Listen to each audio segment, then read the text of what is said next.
In truth, I think I'm having one of the most like Ben Franklin summers you can possibly have. To go ahead and coin that. You can take that. Is it kind of an F-boy? I mean, I do believe he's sort of among the original F-boys. Is that fair? I like it. History, I'd like to follow me down the rabbit hole. History, I'd like to, frankly, I want to know. Hello, and welcome to HILF, History I'd Like to Fuck, where history is a party and everybody's coming. I'm your host, Dawn Brody, and he is a founding daddy and America's first rock star. Okay, before he was on our $100 bill, Benjamin Franklin was famous around the world for his cutting-edge science experiments, his satirical writing, and being a particularly good kisser. It's true. Okay, and I am joined by Benjamin Franklin expert Bryan Austin, who is the face of Ben Franklin in Colonial Williamsburg and around the world. And Colonial Williamsburg, by the way, if you don't know, this is like the Universal Studios of colonial America. Okay, it's a living museum in Virginia. Going there, it's like stepping back in time. They got reenactors. It's great. It's a fucking great place to take nerds like me if you want to get laid. So pull up a chair, okay, and hear the stories of Benjamin Franklin's wild childhood, the multitude of lovers, and his dope-ass parties that were so good, they saved America. Let's get started.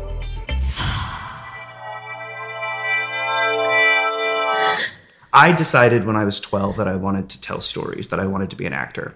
And I thought the medium to do that, the way to do that, was to study the traditional theatrical approach and like see people in movies and say, you know, that I want to do that. And I did it for a while. I ran the gamut, Dawn, of everything you can possibly do in theater, from musicals to dance to fight choreography to like acrobatics, trapeze, puppetry, like. And the thing I learned about... You could emote from your whale spout? I could emote from my whale spout. I learned how to release my anus. Congratulations. Whole semester on that. Let me tell you, that's the next season of Let's Be Frank is just releasing the anus. Come on, join me, friends. Join me, friends, in a freedom you've never had. And so I realized the thing that I loved to do most was learn and connect with people. And I wasn't finding that in sort of the regional theater route of like, what do you know, like, what's the next job? What's the next time the curtain's going to rise and the curtain's going to fall? And that wall between you and the audience is going to be there. I wasn't connecting with it. Mm-hmm. And so I spent a summer going to a clown school in California, studying devised theater, and spending time with a lot of hippies. And it was around that time that Colonial Williamsburg literally like fell into my lap. Like it was purely accidental, the whole road of getting there. And for me, it was like job security as an actor. I was like, you kidding me? Like 401k benefits, like you're gonna give me $16 an hour to act? Oh my God. All right. And costumes, makeup, come on. No joke. And that's sort of how James Madison came into my life. And he's my guy far more than Franklin is. So Franklin, I feel... You know, I read that because I snooped in on you, Bryan. Yeah. I did a little hilfing on you. And I saw that your first job at Colonial Williamsburg was as Madison. That's fascinating. Yeah. And so for 12 years... he's been in my head. I've been him. I've met kids that are now like in college and beyond who know me as James Madison. And I've done things that I am like not qualified, Dawn, to do at all. Like in 2016, I was interviewed by Time. I've been the keynote speaker to naturalization ceremonies, and like, I'm not fit to do any of this. But you know, the impact of the work, and more than that, the feeling of like, it's like the contact sport of performance, because I don't script anything. I do for Ben Franklin because I'm still pretty new at it. But the feeling of free fall you get of like, I have 30 minutes on this stage with just history to arm me, and I have to take people who don't may not have an understanding of theater, may not understand the craft. And I have to sit and suspend their disbelief to such an extent that they're going to look at this idiot in funny clothes and say, wow, it's like I'm really talking to that person. Oh, I love that. You know, I was Mary Shelley at an electricity museum for many years. And I did a one-woman show that I wrote as her, and I would similarly wear her dress. And I went to events, and I talked about science, I talked about literature, and it is navigating, and especially with places like Colonial Williamsburg. I did it as well as a Mary Read and Anne Bonny, the historic pirates among artifacts at the Science Museum. And we similarly, you live in a time and place. And my understanding is Colonial Williamsburg, everyone that you encounter in their historic period, it's right on the eve of the Revolution. So like Thomas Jefferson has not yet written the Declaration of Independence when you talk to him. And there's a lot of, and so you find, at least I did, that when your guests, through their enthusiasm, say things like, well, you know, you die in a shipwreck, or what happens when your husband gets executed, and you want to like yes and that question with a no. And it's an elegant dance of sort of a nod to I'm an actor and you're a visitor, where I do the, well, if I knew what was going to happen in 5 years, I could imagine that my husband being executed. And you sort of use all the words that keep you technically in the correct place, but still answer their question and don't make them feel like a cunt. You know what I mean? Yeah. Or the kids who especially become, at least again, in my experience, super engrossed in like, I get to show you a cell phone for the first time. I get to tell you about my modern world. And I loved that too, because it was this scary mirror or whatever I wanted to pretend it was. And you could see the light in people's eyes, and they were, a lot of them just like, I can't believe history's this much fun. And some of the hardest acting you'll ever do, right? Yeah, I can't highlight that enough, because I think some people, they don't go to that place. They won't go to that place. They're so rigid in their, no, it's this date and this perspective and nothing else can exist. And I've never really held that idea. I think primarily because like in my work of doing what's called first person interpretation, which is you as Mary Shelley, me as Ben Franklin or James Madison, I've had to do some weird venues. I've had to do some weird things. Not like OnlyFans things. Not yet.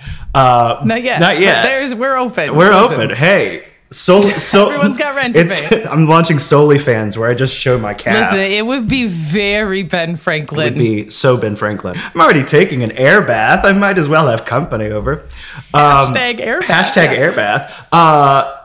You know, so I think because of that, because I've like, you know, I've gone everywhere from like Minnesota to California to Oklahoma. I performed for kids all the way up to like Supreme Court justices and governors. Like, you have to have a certain depth of flexibility. And the rules of engagement are different in Colonial Williamsburg, where you have a giant set and there's a certain degree of, I don't want to say loftiness, you have to reach. You get silly so that you can get and reach to the depth of something.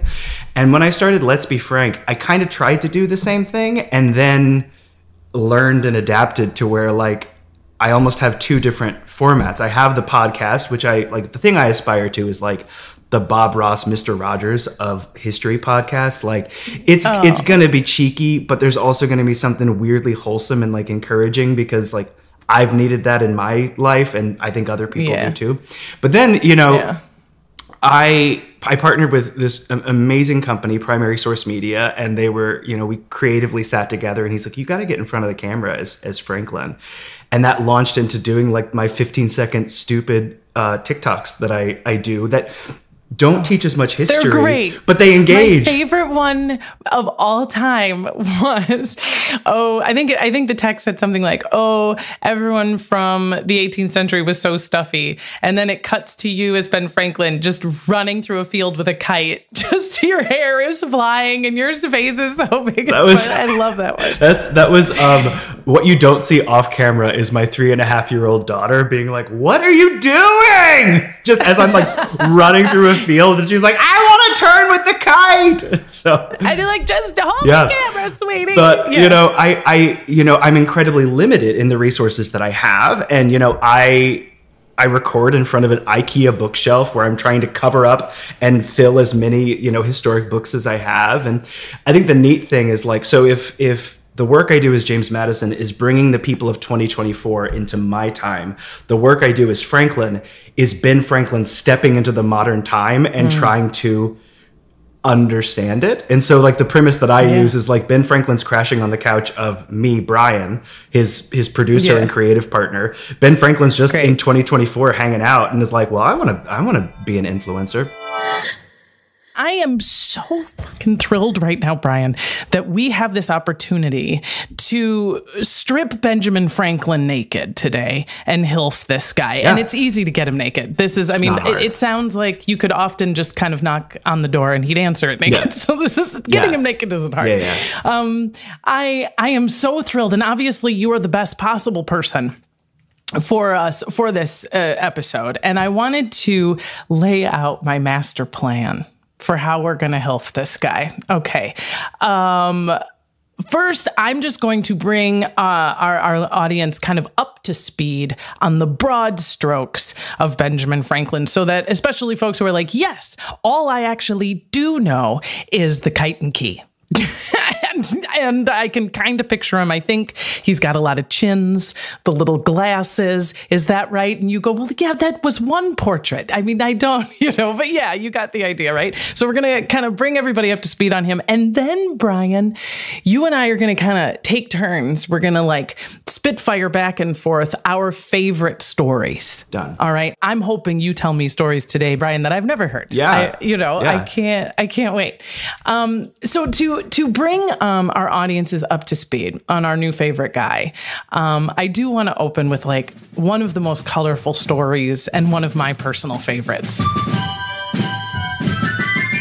And it takes place in London on January 29th, 1774. Oh, and friends, so at this point, Ben Franklin is 68. He's kind of an old man and he is already a rock star. He is Cher, he is Bono, he is Taylor Swift, he is Obama. I mean, it is like the science and the civic life and the humorous writings have made him an international rock star. Okay. And for those of you who are rough on your date, 1774 is, of course, right before. Mm-hmm. Declaration of Independence. He ain't writ that yet. The war is hardly cooking. And in fact, he's in London because he lives there. He's been there for the last 18 years. And he loves London. And he at this point is like, why wouldn't I be in London? I'm a Brit. Man, I'm a subject to King George III. I live in a colony of England, which I have some issues. I think we have some things to work out. But generally, I'm an English guy. Yeah. I'm a British guy. Yeah. The Lord Privy Council has called him into court because they're going to fucking yell at him. Because Ben is in fucking trouble, girl. Because the Brits, are blaming him for just about everything that they're hearing about these disturbed colonies. And in particular, 3 days earlier, they heard about the Boston Tea Party. Fuck. Right? This was, not only was it a kick in the fucking shins to your daddy, right? But it was actually super expensive. Like the profits for these tea companies were debilitated for years. And so this Alexander Wedderburn calls Ben Franklin in, has him stand in front of him at 68 years old, and takes an hour to be like, you fucking fuck. I'm paraphrasing. It was. Are you sure? I don't know. I think I read that's specifically. I'll roll through the record. That was the gist of it. And this is your fault, right? Because you're so famous and you think you can do everything. And you published Hutchinson's letters, which we'll get into some of the details later. But there was some reasonable blows. And Franklin, who's kind of a hilarious, outlandish guy, stands there fucking stone-faced, just takes it for a full hour. And it's also kind of like a Trump rally. People are like, boo, yeah, get him. Like the crowd was unfriendly to Franklin, right? And kind of at the end of this, generally speaking, the subtext question was, who do you think you are? How dare you, right? And there's been many biographers of Benjamin Franklin, but they all pretty much agree that he walked out of that courthouse a changed man. He was no longer a subject to King George III, and he fought diligently for American independence every day of his life since. And he didn't live that much longer. He was there for the signing of the Declaration of Independence. He was there for the ratification of the Constitution. And then he dies, girl, 2 weeks before George Washington becomes president. So sometimes I think we look at these portraits of our founding fathers, and because the portraits were all taken when they were kind of old and stately, we kind of imagine that they were all old and stately the whole time. Benjamin Franklin was an old man when all these other dudes were young men. He was like the founding daddy's daddy. And so important to the American Revolution, but had such a life leading up to that. But I really wanted to tell that story, man, because I feel like it sets him up on a pedestal that explains why he was such a big deal. That he was famous for being for the kite and key, for making enormous strides in the study of electricity, for his writing that still makes me laugh out loud, for the lending library, all of these things. So all of that to say, he is on our money for a reason, and you don't hear about him being president or vice president or part of all of these votes for a reason, because he died before a lot of that stuff got going. So before we start getting into the stories that fill in all the gaps of that general timeline, Bryan, is there anything else you feel like going in we need to set up for context for this guy? I think I want to yes and toss like a little like middle finger footnote sequel to this story. So Franklin gets chewed out in that story that you told so beautifully, and he is wearing a very specific coat, a dress coat, a frock coat. When the time comes to sign the Treaty of Alliance with France, the description of the coat he happens to wear at that specific instance, and you're going to pardon me because it's either the Treaty of Alliance or the Treaty of Paris. I think it's the Treaty of Alliance, but I don't want to commit to it and have someone be like, actually... my listeners are very kind. The description of what he chose to wear that specific day matches the description of the coat he wore at that specific instance. Ooh. And some years prior, this isn't the first time that the authorities of Great Britain, they bring Franklin in and they're like, what are you doing? Who do you think you are? What are these colonies? And there is a great thing that Franklin says as he's getting chewed out and interrogated and interviewed. And it's centered around the quartering of soldiers, particularly in Massachusetts, that's growing. You had a continent that was getting more and more pissed off by what was getting done. And you had Franklin in England watching and being like, good for you, go. So he gets brought before Parliament, and they're sitting and they're talking about the Stamp Act of laying direct taxes on the colonies. What are taxes versus duties? They're having this sort of inquiry, very similar to what you see today in like subcommittees of our Congress. And Franklin sits and goes, if you send soldiers to America, you'll find no people in rebellion, but you might make one. And I'm just like, and he just like drops the microphone and like walks away. Well, and he himself seemed a conundrum for them because we can point to so many documents of what the Revolutionary War and what the Declaration of Independence were doing.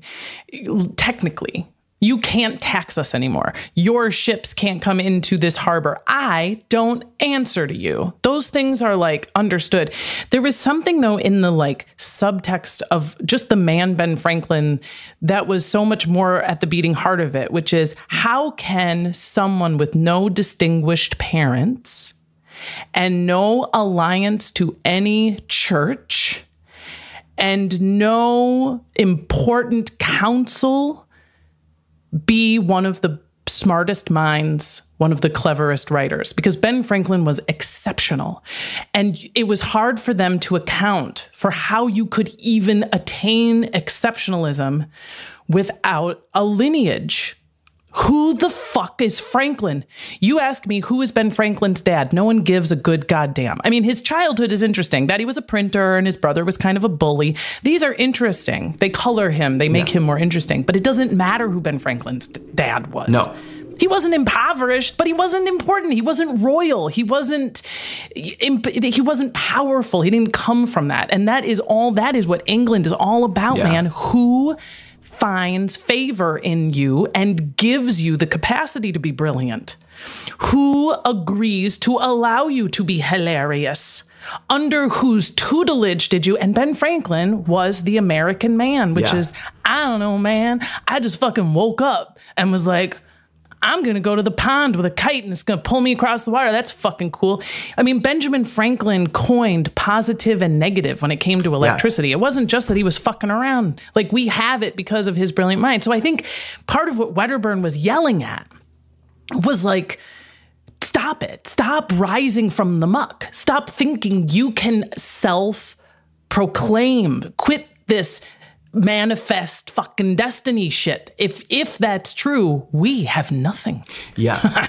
And there's a reason why when the American Revolution went well, France had a revolution and Russia had a revolution, and it was a permission. It was an inspiration. It was so cool. He was, man. I mean, and more than that. So yes, you're absolutely right. And I think it's something that in the modern mindset of equality, where we sit and say everyone is equal under the law. Where we, for the most part, have abandoned a foundational knowledge of class. Some people are your betters. Some people are beneath you.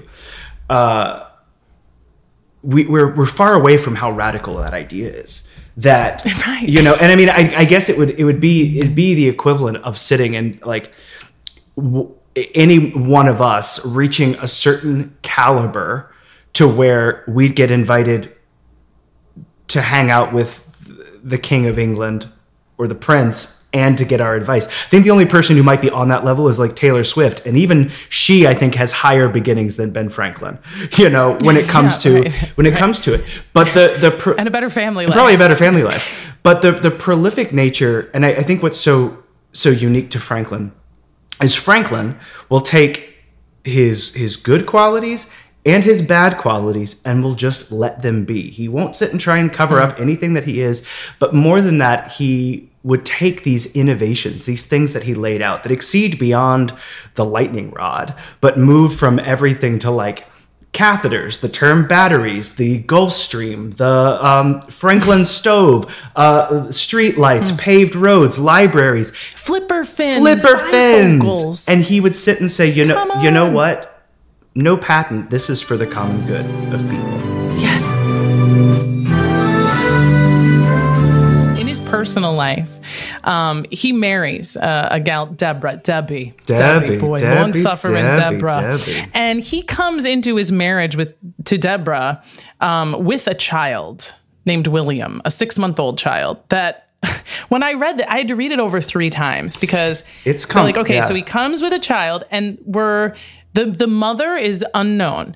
And my understanding of this time in history is that for how rare is it today for the father to take full custody of an illegitimate child, to give no public or private sort of explanation or justification or victimization or villainization in the course of this, and that almost always a child in this situation was the result of a prostitute or just some single, and is this biological son of the man, or is just the result of a single mom who had a baby and needed a savior, right? And when he comes into his marriage with Debbie, with William, she's like, okay, cool, man, because like I got my own baggage. I'm technically married. We're going to roll with this. And I thought that they, as individuals in a married couple, were fully transparent with each other and with the public. This is not something historians dug out and like, oh my God, is itself revolutionary. Yeah. Yeah. You know? And, his relationship with Deborah Reed is a wild one. I love Debbie.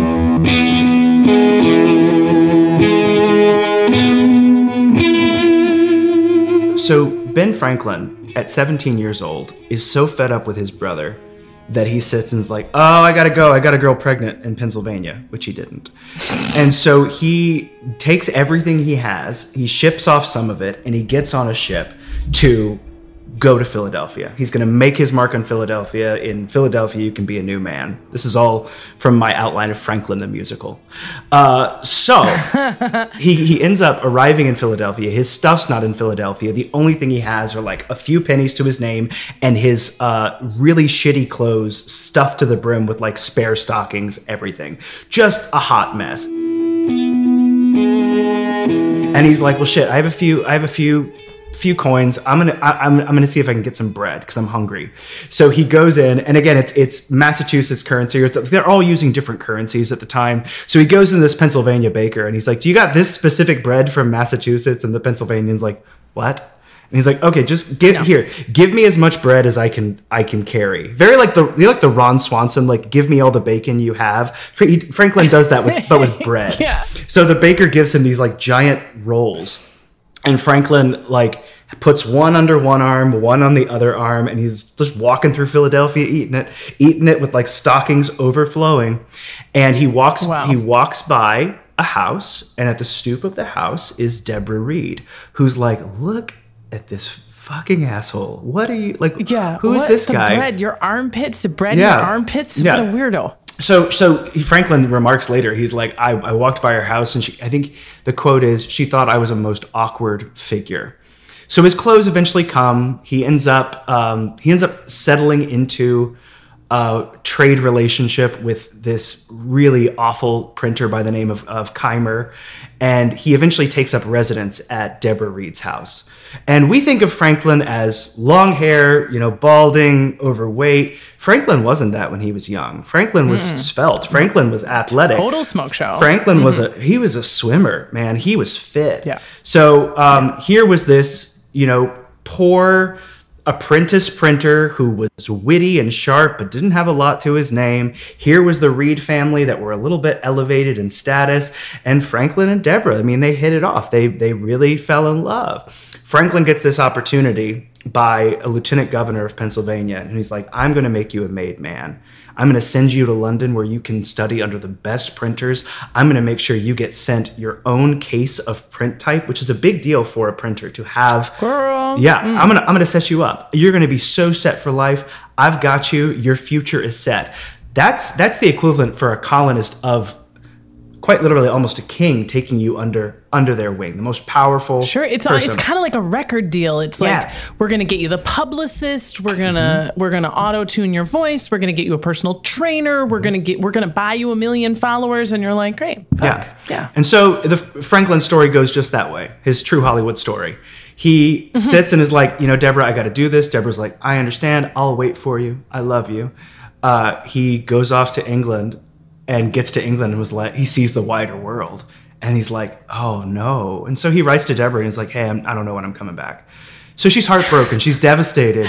Yeah. And Franklin, things go bad for Franklin. The person in Pennsylvania doesn't follow through, and it turns out he didn't have the money to begin with and never really intended to help him out. Franklin goes there with a man who is his best friend. The man leaves his family in Pennsylvania behind, just abandons his wife, and eventually hangs out with Franklin, meets another woman, falls in love with her, and then is like, I gotta see to some business abroad. Franklin, will you hang out with my friend? Franklin says, yeah. And Franklin tries to make a move on this woman, so his relationship with his best friend falls away. He essentially comes back to Philadelphia. Drama Island. Yeah. Yeah. He comes back to Philadelphia with basically nothing but experience. And comes back to find that Deborah has not only gotten married, but that her husband was in debt and basically ran out on her. He finds Deborah really heartbroken. So sad. And the dude she married, he runs out on her. And the rumor is he died in the West Indies. Yeah. Which actually leaves Deborah even more screwed because we don't have a death certificate, so she's still technically married. Yeah. So she is in this, and if she were to marry legally too early, and then old boy shows up, she can go to jail for polygamy. Bigamy. Bigamy is the crime. Bigamy is the crime. Which I'm like, bigamy, big of you. Are you kidding me? Get out of here. Get out of here. And so, they can't technically be married. Some historians speculate William was her child, but you look, and that doesn't quite match up, because Deborah is always really cold with William. She never really takes to him. But she still shows up, and they have this common law partnership, and it's a bit of a, like, they started out as an old married couple, and you have to wonder, like, how much of it was convenience, how much of it was love, but they still forged a sterling partnership and went through, I think, some of the hardest things a couple can go through, and still managed to understand one another enough to have their own version of love. Yeah. And also, as long as we're on the family drama, William. So, as we mentioned, Benjamin Franklin, most of Benjamin Franklin's life is pre-revolution. And this kid, William, who's raised, by a mom who's not biologically his, who knows if William ever even knew who his actual mom was. I doubt very much that Benjamin ever told him. I don't know. That's speculation.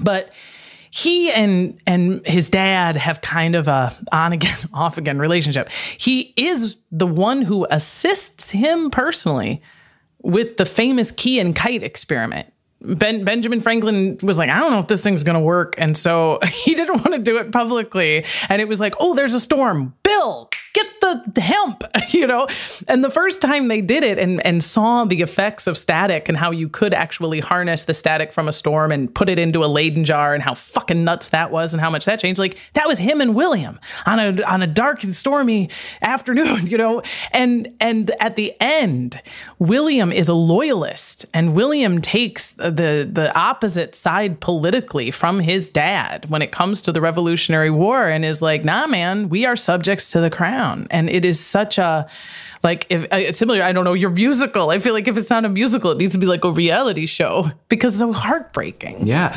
What's really interesting is that Franklin, from really the first moments of his life, from his father to his brother to the governors of Pennsylvania to the British Empire, Franklin doesn't like authority.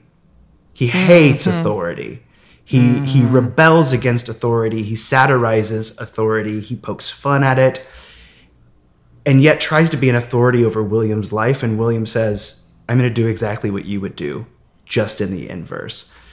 And it's a powerful thing. And it's such a great story, I think, for right now. Like, there's so much wonderful stuff to mine from Benjamin Franklin's life and story. But as we sit in a very contentious political time where families are divided and finding it difficult to talk between father and son on these things, and also seeing, I'm you, man. You're not even seeing how you I am. I am more you than you. I'm keeping true to what you taught me. And we just see each other so differently, and we see the world so differently. I think that being able to point to a ubiquitous character like Benjamin Franklin to say, this guy had the same thing. Like, we are as Americans doing the most American thing when we fight with our family members about politics. Hi, I'm Hal Loveland. And I'm Mark Gagliardi. And we're the hosts of We Got This with Mark and Hal, the weekly show where we settle the debates that are most important to you. That's right. What arguments are you and your friends having that you just can't settle? Apples or oranges? Marvel or DC? Fork versus spoon? Chocolate or vanilla? Best bagel? What's the best Disney song? We Got This with Mark and Hal. Every week on Maximum Fun, we do the arguing so you don't have to. Oh, all answers are final for all people for all time. We got this.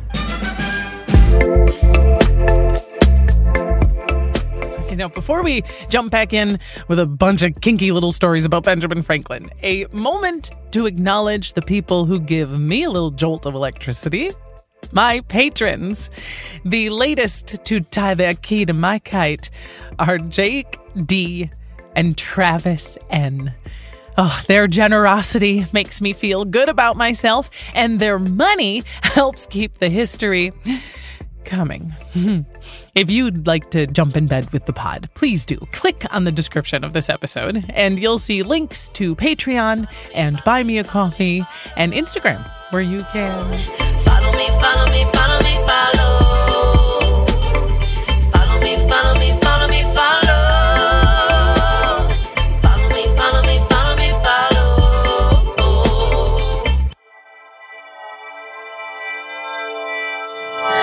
Listen, I am super excited about this one because you and I were dialoguing back and forth about like, okay, I know a ton about Ben Franklin. You know infinitely more about Ben Franklin.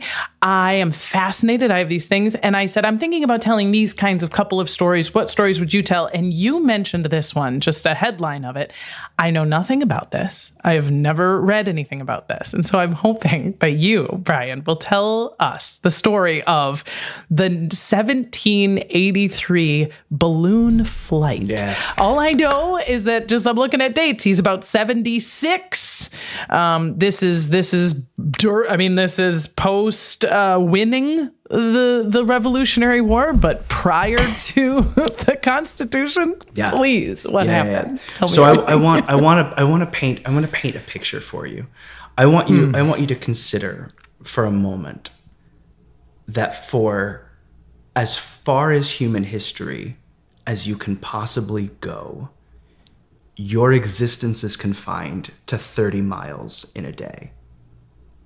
I want you to fathom that for a moment, and maybe consider it in the scope of today, the limitations of travel, of how far can you drive by car in a day, and hold that model. Sure. So you could take a horse, a sailboat. You're walking. These are your ways of going from point A to point B. For really thousands of years. One and a half horsepower, or sailing ship, which comes with its own uncertainties. Countless people never been on a sailing ship, never crossed the ocean. Here you have this man who's crossed the ocean a few times. 1783, somehow America's independent, in spite of all evidence saying it should not be. Everybody was surprised that this happened. And something that has been taking place over the course of time through Frenchmen like Jean-Pierre Planchard, and really these two brothers, the Montgolfier brothers, are experiments with chemicals that are lighter than air. They're seeing if you put hydrogen in a stitched silk bag, it begins to float. They're seeing, and I mean, it's the classic, you put a paper bag over a candle and it begins to float. But they're starting to think beyond this, and they're talking about aeronautics, right? And they're beginning to sit, and there's very similar almost to there's a lot of parallels between the age of space exploration and sending chimps up in the air. And they're doing it with a little bit this innovation of ballooning, and they're sitting and putting there's like a lamb, a chicken, and a duck that they just stick under a balloon and see if it goes, and it does. And in 1783 they assemble at Chateau de la Mette, and Franklin's there assembled in the crowd. I think John Adams is there too, and in the span of an hour, thousands of years of human conception of travel is undone. Wow. And this thing, as large as a carriage, larger even, as big as a house, suddenly ascends. And more than ascends, it travels, and it moves. And it goes past roads, past hills, past obstacles, and it soars. And there's no power lines. It soars off For it to into possibility, into the infinity. And you look at a man who cannot look at anything without asking a question of how it works. And in that sea of crowds of people who are sitting in the awe of it, of the defiance of norms, you see this old man who somehow has grown younger in the asking of questions, sit and postulate all the things he will not see. Oh. And he remarks that he mourns that he was born so soon. He wishes he could see 100 years into the future to see what's next. And there's something so powerful about this man, 5 years really before he dies, seeing what's next. It's crazy to think that a guy like Ben Franklin would have had FOMO at the end of his life, and yet it makes so much sense because he was really the engine that like pushed history to the point that it caught fire. Yeah. And it took off. Oh, that's such a great story. Oh my God, thank you so much. His entrance into the world of electricity makes me laugh so much because it's funny. It starts with his love of partying. I mean, he sees in 1753 a sideshow, a showman named Dr. Archibald Spencer, who's kind of like the Bill Nye of the 18th century. And the like electricity that people knew at the time. And this is global. You talked about travel, how to try to comprehend, you could only go 30 miles in a day, no matter who you were, how many horses you had. Also appreciate that we as humans around the world were aware of what electricity was, but we could only really engage with the naturally occurring kind, which was lightning. Okay, so some people assumed it had something to do with electricity, but it certainly shot out of the sky, burned down your barn, seemed to be a sword of God. Yeah. And had been described as such through a lot of divine literature. Eels, they actually did kind of know in some places that like there were some fish, you step on them, you get jolted, right? That's electricity. And the kind that you could manufacture with static. There was lots of glass, a fabric, rubbing fabric on glass. If you had amber, that was like even better, wool on amber. And we had just kind of realized that static could be stored. It was called a Leyden jar, and that if you generated electricity in a certain way, you could like store it in a jar and then walk around with it and then like decide when to give someone a little zap. And that was it around the world. What these things were called, how they worked, how they engaged with each other, nobody really knew. But people realized that it was kind of dope and that you could do cool shit. And it was all very sideshow, very amusing. We were not lighting light bulbs or running motors. We were just making each other's arms flop around.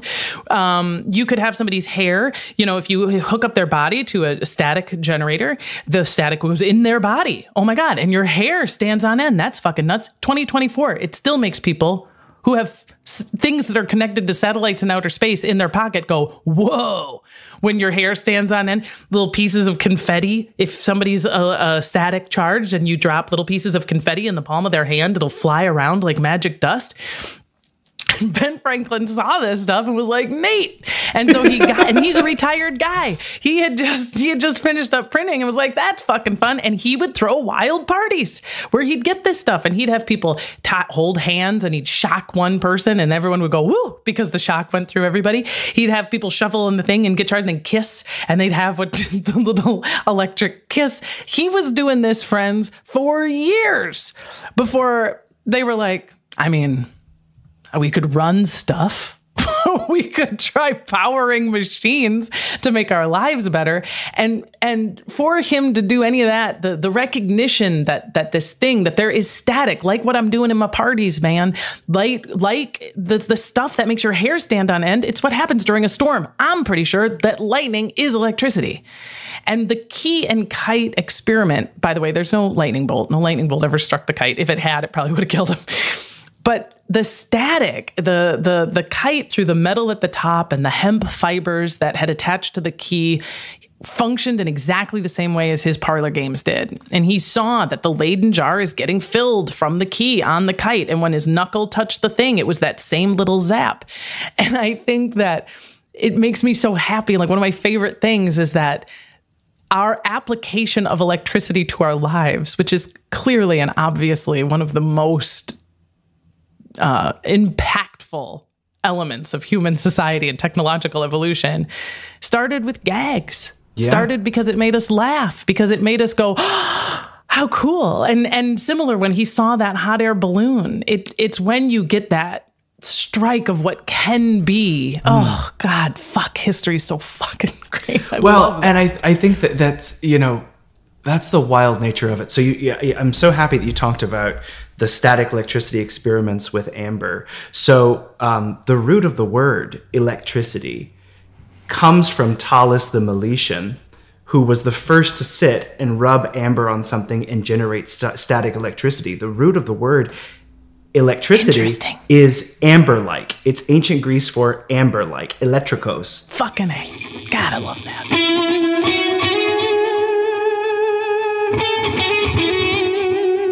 Can you please hold our hand, Bryan, and take us down the path to the Hellfire Club? Yeah, 100%. Franklin, from the get-go, is a massive lover of ladies. And I mean, girl. Really, he shows up to his wife's house with a baby he probably had with a prostitute. Like Franklin lays out, he lays out 13 virtues. Chastity is one of them, of sitting and like only satisfy venal things for procreation or for pleasure and never violate the safety of that. But there's something that's so much more about the ways and intensities with which Franklin pursues intimacy with women. It's not just corporal. Some of his greatest connections, some of his greatest sort of escapades are with women who it's very possible there was never any fulfillment of a sexual relationship. Madame de Bryan, Catherine Ray. These are women who he prefers their company. They're beautiful examples of what it is to be attractive in their times. And there is an intellectual stimulation that comes from that's Franklin's freak. That's what it is. For sure. And he still is like getting really intimate, crossing boundaries, soliciting sensuous ideas and stuff. But it does manage to be like, how do we get to the pillow talk? That part where we just like look into each other's eyes and say everything that's on our mind and giggle and laugh. And it doesn't matter if we don't have sex. It's just like, Ben, my God. And so, I mean, although he did a lot of fucking too, and he gave a lot of advice to other guys on how to get laid. On how to do it. My favorite piece was like, he liked old lady. He was like, go with the older broads. It's better for them. That's you don't complicate their lives as much. They're less likely to get pregnant. And he says, if you put a basket on their head, you wouldn't even know the difference. Yeah. He sits so seen. He basically sits and is like, they just age from the top up. Everything else stays tight. Get you one of them old ladies. So I think one of my favorite things about it too is he's like, and they're just so grateful. Which I'm like, what a thing is. They're so grateful. And I'm like, oh, all right. They'll give you a nice, pie or something at the end of it if you're lucky. They'll just take care of you. So this age, the kind of what gets coined the age of enlightenment, is a sexually raucous house party that is happening in the basement of the most conservative parents' houses. Yes. Truly. That's the Hellfire Club. And that's the Hellfire Club. When we look to establishments that we even have today, the Freemasons and by proxy, the American College Fraternity, we think of the Freemasons as like the Illuminati. They came down like carrying the wisdom of antiquity and established a new world order. That wasn't really the Freemasons. The Freemasons were and are an established fraternity that are favoring of enlightenment and moral perfection, which and existed as a secret society as part of a resistance movement to stymie intellectual thought. You have people who are sitting and saying, no, knowledge has to belong to the elite. No, you have to do it this way. We're going to say who's part of the club, who's out of the club. You end up with the establishment of these organizations, these fraternities, these secret societies, these cabals that exist as a mechanism to free the mind, and in the case of the Hellfire Club, to free the body. Girl. So the Hellfire Club gets formed in the 1740s as essentially just that, like the a much more radicalized, much more select Freemasonry of saying, you know who likes to party and is really smart? This guy. Bring this guy in. And, you know, they would meet in caves, and they would do these... And they'd wear masks and shit. And they do these mock rituals. So, like, they'd mock religion. They would satirize religion. And a lot of it becomes very, you know, it's anti-Catholic, anti-establishment, anti-Church of England. It's a defamed face in authority. And I would almost equate it to like a safer, much more dulled down model would be like Saturday Night Live having someone dress up as the president and satirize it in that way. But to an extreme, in a cave, in a natural setting, you know, the speculation of the raucous sex parties where just absolute and abject deviance.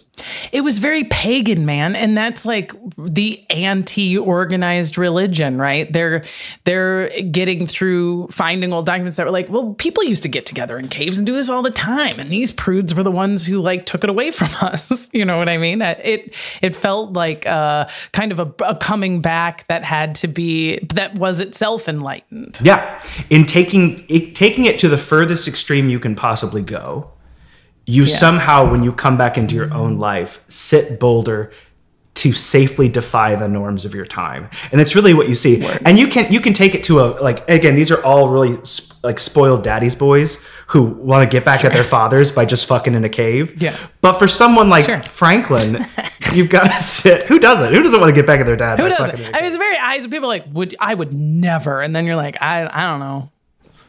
You're telling me. But eyes wide shut. I live in LA. I'm supposed to have been solicited by now. You should have been. I feel like these underground, these lizard people, or these cabals. Where's your invitation? My husband is an executive in entertainment. Yeah. We are supposed to be the beating heart of these fucking weird sex kink goat parties, and I have never even gotten an invitation. I think you should probably check your spam folder. That's where they all end up. It's just in you get a random phone call. We've been trying to reach you about your vagina's extended warranty. I'm like, oh, finally. I mean, I can barely get solicited for jury duty in this fucking place. What do I got to do? And help me get the timeline. The Hellfire Club and his association with it was his first trip to England when he was a teenager, right? Mm-hmm. So, and he obviously has a history of sort of flipping the table and giving the bird to like whoever's telling him what to do. And he's obviously very down with like sex and engaging psychologically and physically with women. And it was sort of his job for like the last 15 years of his life. So if you recall when you first met us at the top of the episode, I told you 1774, he's 68, he gets his tongue lashing from old Wedderburn, and then he goes forward to like fight for independence, right? When he's like, hey guys, what can I do? How can I be the most helpful? They were like, Ben, wow. So glad you asked. So you know how when we were English, one of the things that meant is that we hate France, because that's kind of like cornerstone of being English is you ain't French. And part of the reason why we are English or were English was because we were versus France. That is part of who he is. Now that we're not English anymore, two things are abundantly clear. One, we don't have any navy. And we could totally be a little French. We could probably, they would love to fuck with dad, right? Mm-hmm. And so Ben Franklin's job was to go to France and be Ben Franklin. Just remind France how cool we are, how not English we are, and how much fun it would be to fucking stick it to King George III together, right? And so when Ben Franklin is in France for a long time, he literally is just like, go up there and just be awesome, brother. And he does. I mean, I titled this section Fingering France for Freedom, but I don't think that it's that far. Oh, fuck. Okay. Go on. It's kind of his job. And he'd go to salons and just be awesome. And guess what? Benjamin Franklin was so awesome. France saved our ass. Yeah. I mean, I don't think that you could draw a line to victory without Ben Franklin wooing France and specifically convincing the power brokers, who were men, that their wives were right. Yeah. That Ben Franklin was as cool as they were telling him he was, right? Yeah, I think you're spot on. And I think that Franklin was the perfect person to do it. So again, we had no model of ambassadors. Like early American ambassadors were essentially secret agents because they didn't want word getting back of anything they were doing. So they needed to find somebody who could exist in a space without any context. There was a thing that went around social media maybe a few years ago. It was talking about Jack Black.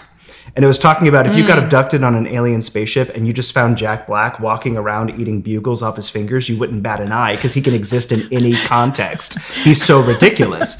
And I think Ben Franklin was that. So again, he's a guy who was in Europe 16 years leading up to the revolution. When he came back to America, he was highly suspected for being a British spy. Highly suspected. They were like, I don't know if we can trust Ben Franklin. He's been gone the whole time. He might. Like, what is he doing?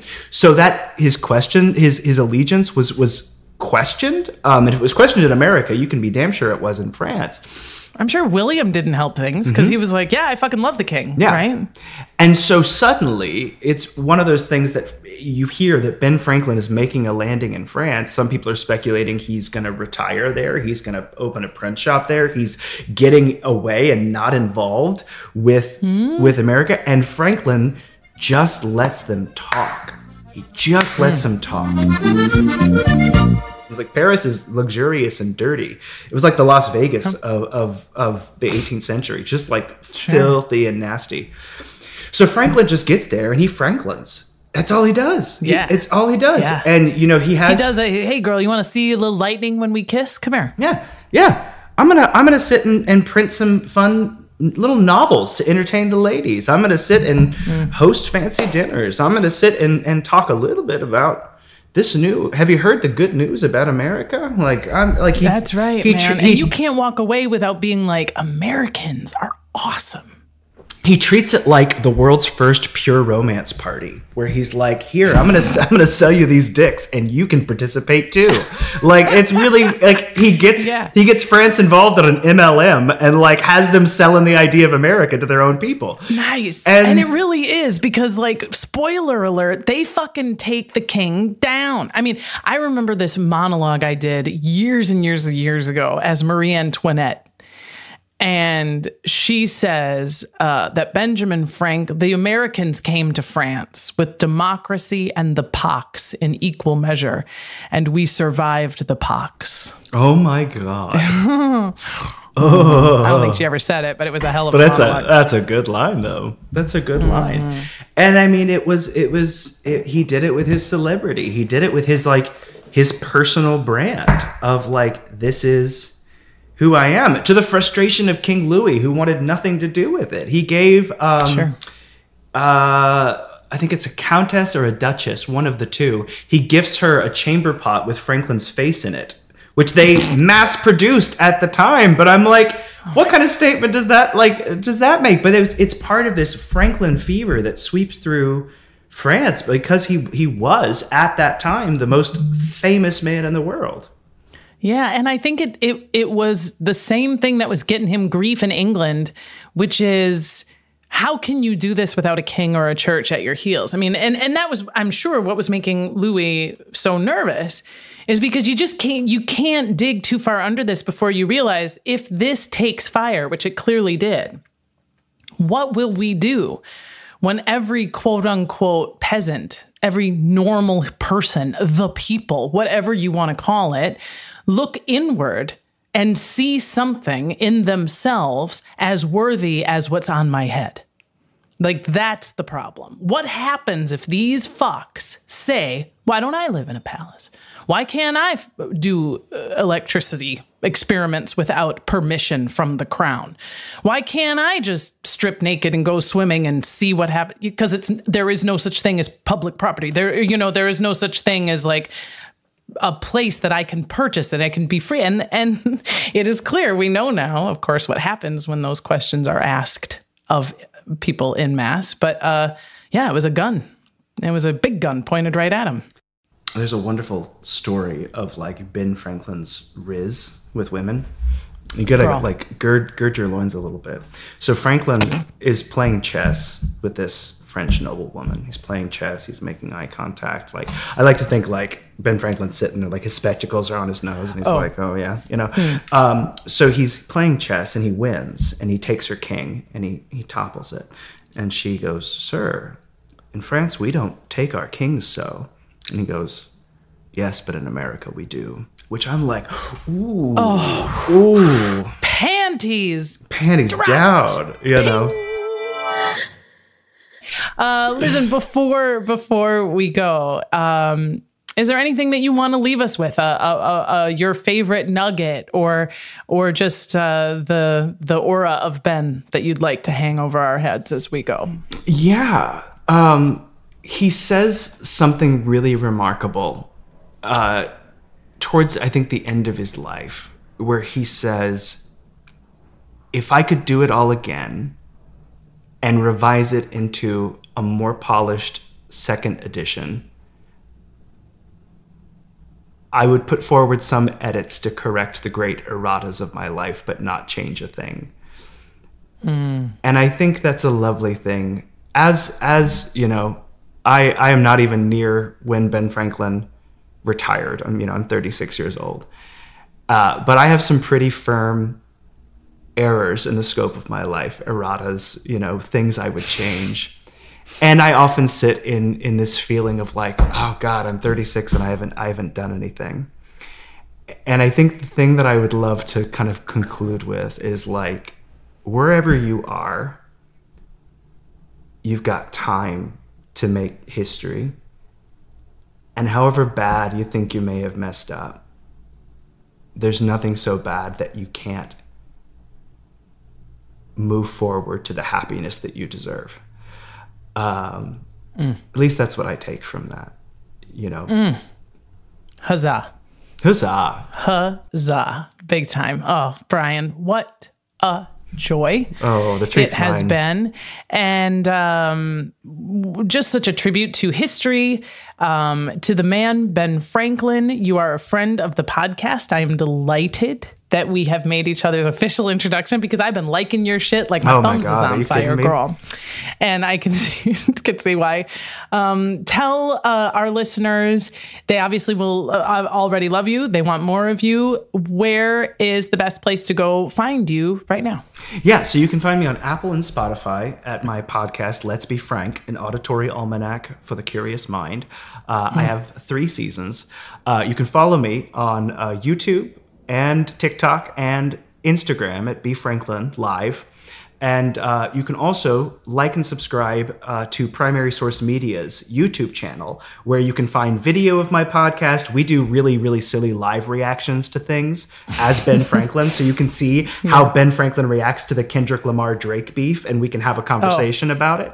Finally. And so I'd love so much if you followed any of my accounts, shoot me a message, tell me that you saw this interview, and let me connect with you. And this is such a treat for me. You were one of the first when I started this whole experiment. You were one of the first accounts that I followed, and so for me, it's one of those things where I'm like, I get to meet my history crush, and it's so great.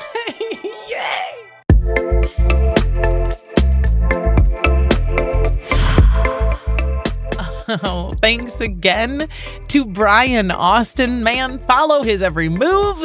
And if you do ever see him in Colonial Williamsburg, give him a little secret HILF nod. Heard you on the thing. He'll get it. And you can find links to him, his podcast, and everything he's up to in our show notes. Up next for us, it's the start of spooky season, and I'm all in this year, okay? I have a series of episodes coming up that are designed to play well under your pumpkin gathering and skeleton posing. First up, the history of vampires with comedian Macy Isaacs.